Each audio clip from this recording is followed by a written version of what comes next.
rewatching Frieren for like the 5th time, and I noticed something that completely blew my mind. You know how everyone talks about how deep and emotional it is? Well, turns out we've barely scratched the surface. The creator didn't just make a fantasy anime about grief. They literally embedded centuries of German philosophy and Buddhist teachings into every single detail. The character names, the spells, even the way flowers are drawn, it's all connected to this massive symbolic framework that most of us completely missed. I spent 3 weeks going down this rabbit hole, and honestly, this changes everything about how you'll watch the series. Frieren isn't just a masterpiece, it's basically a philosophy textbook disguised as anime. Welcome back to Beyond the Panel, where we dive deep into the hidden meanings behind your favorite anime. And today, we're exploring the intricate web of symbolism, philosophy, and folklore that most viewers completely miss in Frieren, Beyond Journey's End. This isn't your typical anime analysis.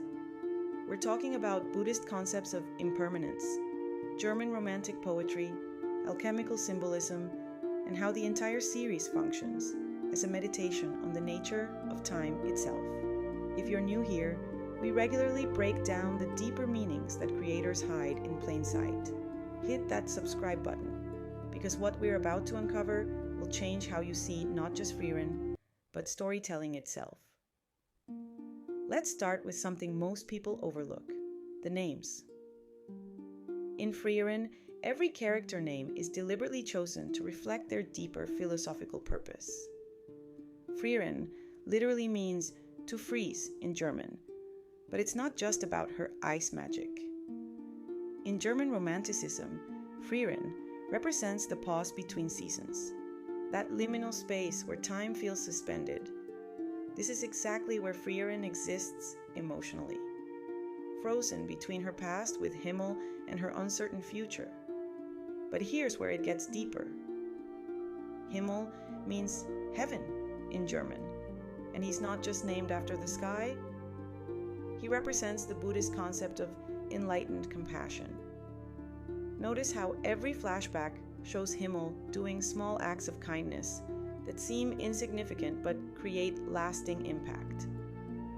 This mirrors the Buddhist teaching that enlightenment comes through accumulating small acts of compassion over time.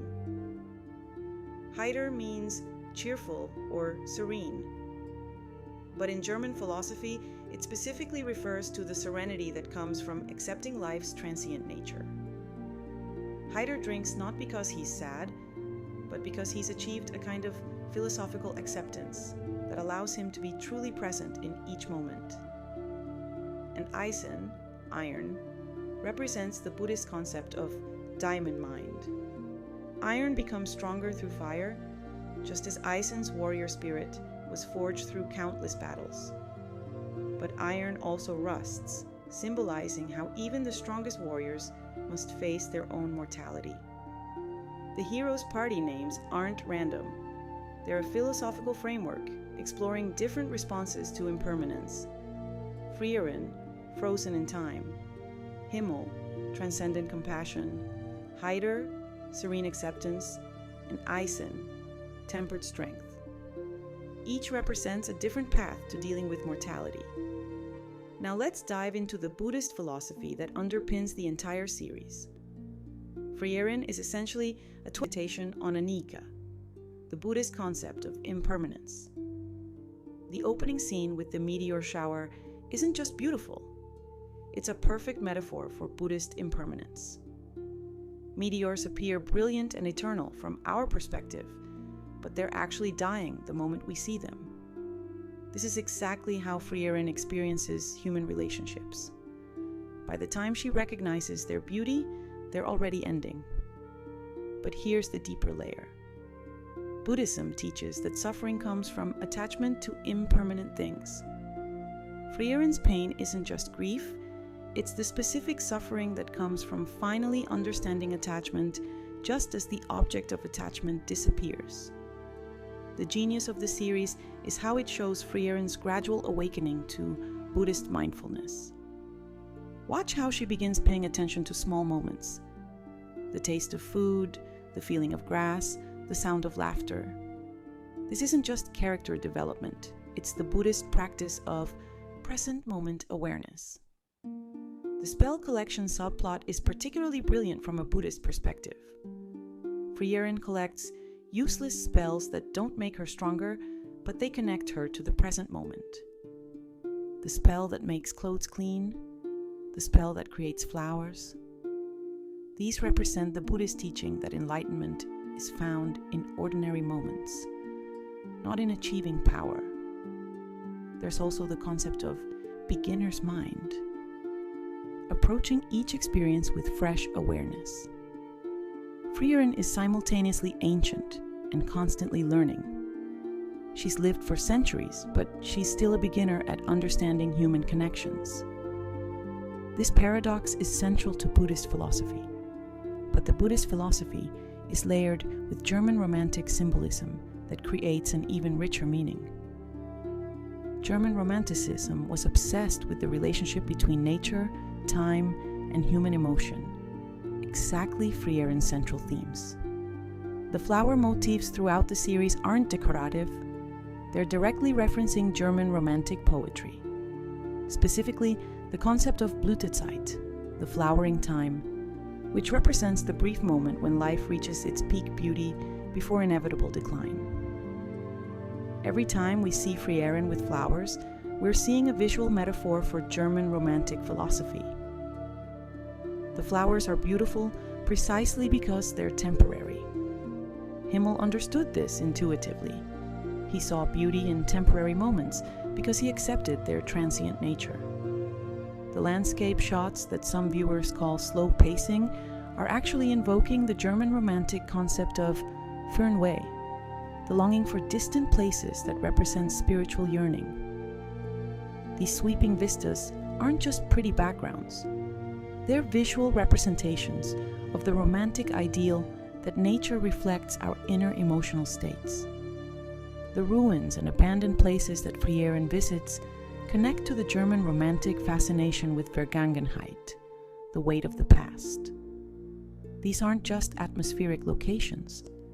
They're metaphors for memory itself, places where the past still exists in physical form, just like how Frieren carries her memories of the hero's party.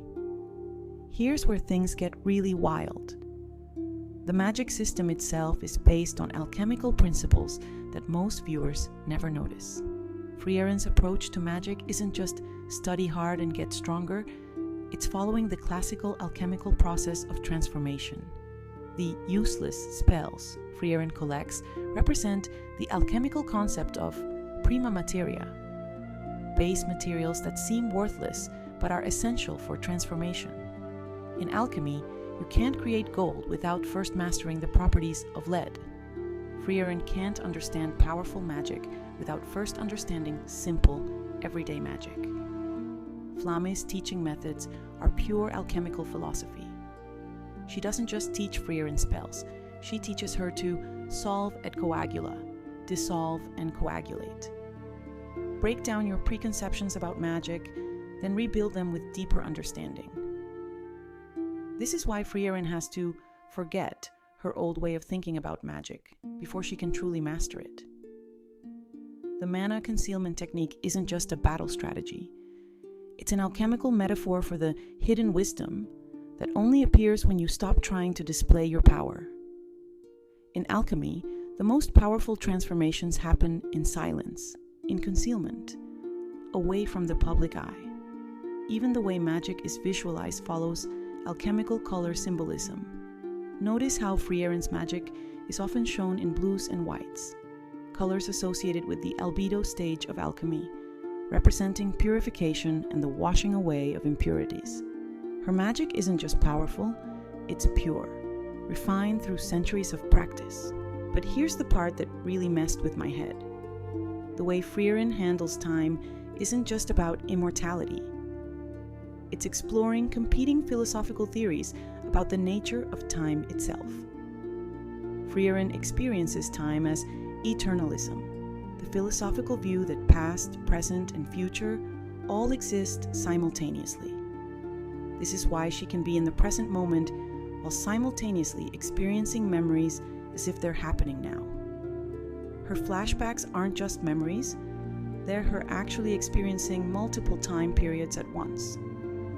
Humans in the series experience time as presentism. Only the present moment truly exists. This is why Himmel can find meaning in small moments that seem insignificant to Frieren. He's not thinking about the past or future.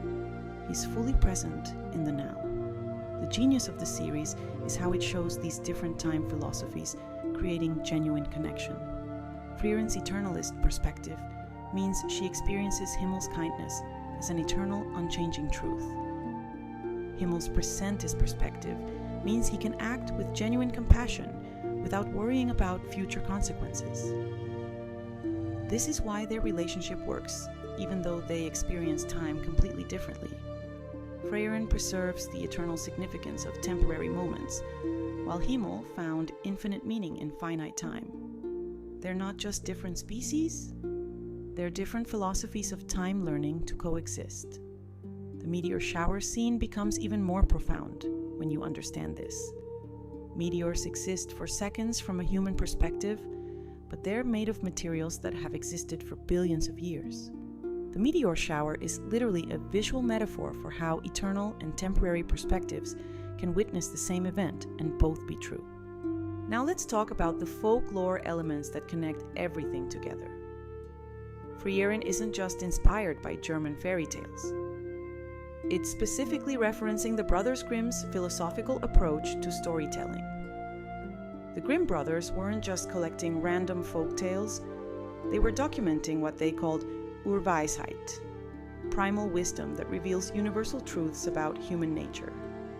Frieren functions the same way. It uses fantasy elements to explore timeless philosophical questions.